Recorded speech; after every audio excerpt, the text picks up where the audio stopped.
Shalom. Kebenaran hari ini, tanggal 1 Juni 2022, berjudul Pengharapan Kebahagiaan. Ada 3 peristiwa besar dalam sejarah kerajaan Allah. Sejarah bumi ini, sejarah kehidupan Allah dan manusia.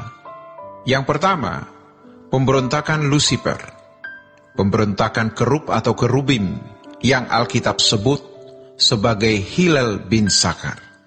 Yang kedua, kejatuhan manusia ke dalam dosa. Yang ketiga, penderitaan, kematian Yesus dan kebangkitannya. Ini semua memiliki benang merah yang terhubung. Kebangkitan Yesus dari kematian memberi harapan. Jadi, membuat hidup ini berpengharapan. Dikatakan dalam 1 Petrus pasal 1 ayat 3-4, terpujilah Allah dan Bapa Tuhan kita Yesus Kristus, yang karena rahmat-Nya yang besar, telah melahirkan kita kembali oleh kebangkitan Yesus Kristus dari antara orang mati. Jadi kita seperti dilahirkan dari seorang yang tidak berpengharapan, lalu menjadi orang yang diberi pengharapan. Oleh kebangkitan Yesus Kristus dari antara orang mati, kepada suatu hidup yang penuh pengharapan, untuk menerima suatu bagian yang tidak dapat binasa, yang tidak dapat cemar, dan yang tidak dapat layu, yang tersimpan di sorga bagi kamu. Maka, kita harus menaruh pengharapan kebahagiaan kita di dunia yang akan datang, bukan di bumi ini. Sebab kalau kita menaruh pengharapan kebahagiaan kita di bumi, maka kita tidak mungkin bisa setia kepada Tuhan. Kita akan berkhianat kepada Tuhan. Tidak mungkin kita maksimal dan nekat untuk hidup suci. Memang untuk mengubah irama jiwa kita yang rusak ini tidak mudah. Tetapi kalau kita tidak melakukannya, berarti kita seperti istri Lot yang menoleh ke belakang. Kalau seseorang masih menaruh pengharapan di bumi ini, berarti dia tidak mengerti kebenaran. Tidak mungkin dia menjadi Kristen yang benar. Tidak mungkin tidak berkhianat kepada Tuhan. Orang-orang seperti ini sejatinya belum mengenal keselamatan. Orang yang mengenal keselamatan dan memahami nilai keselamatan tidak akan menaruh pengharapan kebahagiaannya di bumi ini. Sebaliknya, dia akan menaruh pengharapannya hanya di langit baru, bumi baru. Makanya dalam 1 Petrus 1 ayat 13, Petrus mengingatkan kita, sebab itu siapkanlah akal budimu. Pikir, renungkan, gunakan logikamu. Tentu logika bukan logika duniawi. Petrus ini menulis untuk jemaat, bukan untuk orang-orang kafir atau orang yang tidak percaya, tetapi jemaat. Yang Petrus katakan di awal suratnya sebagai orang suci.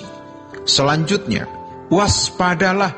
Artinya, hati-hati karena pikiranmu bisa disesatkan dari kesetiaanmu yang sejati kepada Kristus, seperti Hawa diperdaya ular. Dan letakkanlah pengharapanmu seluruhnya atas kasih karunia yang dianugerahkan kepadamu pada waktu penyataan Yesus Kristus. Tapi seiring berjalannya waktu, dan Tuhan memproses kita dengan proses-proses yang luar biasa. Ketika kita menaruh seluruh pengharapan kebahagiaan kita kepada Tuhan, tidak bisa tidak, kita mengupayakan kehidupan yang tidak bercela. Tapi kalau kita masih menaruh pengharapan kebahagiaan di dunia ini, tidak mungkin hidup kita bersih. Maka dikatakan, ayat lainnya, hendaklah kamu menjadi kudus di dalam seluruh hidupmu. Kalau seluruh pengharapan kebahagiaan kita taruh pada Tuhan dan dunia yang akan datang, maka kita bisa hidup kudus dalam seluruh hidup, paralel, simetris. Sebab ada tertulis, kuduslah kamu sebab aku kudus. Dan jika kamu menyebutnya Bapa, yaitu Dia yang tanpa memandang muka menghakimi semua orang menurut perbuatannya, maka jangan mengaku sebagai anak-anak Allah secara tidak bertanggung jawab. Sebab anak Allah bukan sekedar sebutan, melainkan perbuatan dan keberadaan kita. Baiklah kita renungkan. Suatu hari kita akan menghadap tahta pengadilan Tuhan kita. Kita berharap tidak ada saldo dosa dalam hidup kita. Tuhan akan menghabisi semua saldo kita lewat peristiwa-peristiwa hidup. Seseorang yang gampang tersinggung dibentuk untuk menjadi orang yang tidak tersinggung. Maka ia harus mengalami kejadian di mana ia disinggung. Waktu itulah ia berkesempatan untuk menghabiskan saldo dosa tersinggungnya. Makanya, Tuhan bekerja dalam segala hal mendatangkan kebaikan. Tiap hari kita harus periksa diri. Sebab natur dosa tidak akan muncul sebelum ada impuls atau rangsangan. Kalau seluruh pengharapan kita taruh pada Tuhan di langit baru dan bumi baru, berapapun harganya kita bayar. Masalahnya, mengapa banyak orang tidak nekat? Karena mereka masih punya pengharapan kebahagiaan di bumi ini. Kalau gajiku naik, kalau rumahku besar, atau paling tidak, kalau aku punya rumah pribadi dan berbagai kesenangan. Bukan tidak boleh punya rumah, mobil atau wisata, tapi jangan jadikan itu kebahagiaan hidup. Kebangkitannya memberi pengharapan bahwa kita juga akan dibangkitkan. Maka taruh seluruh pengharapan kebahagiaan kita pada kehidupan yang akan datang, bukan pada sesuatu di bumi hari ini. Jiwa kita tidak utuh, makanya firman itu menguduskan, menyembuhkan. Seandainya kita punya uang pun, makin banyak uang, makin tragis ketika kita harus melepaskannya. Makanya hanya satu yang tidak tragis. Apa? Memiliki pengharapan di dunia yang akan datang.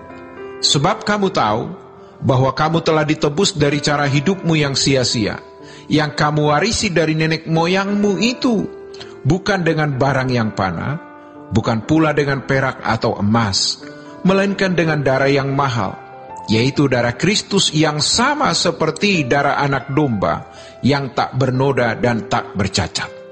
Kita harus keluar dari cara hidup yang kita warisi dari nenek moyang. Dan sekarang, kita harus hidup dengan cara hidup anak Allah yang diteladankan oleh Yesus. Allah menciptakan langit baru, bumi baru, dan meriset kita untuk bisa menjadi orang-orang yang layak ada di dalam kerajaan surga. Demikianlah kebenaran hari ini. Sola Gracia.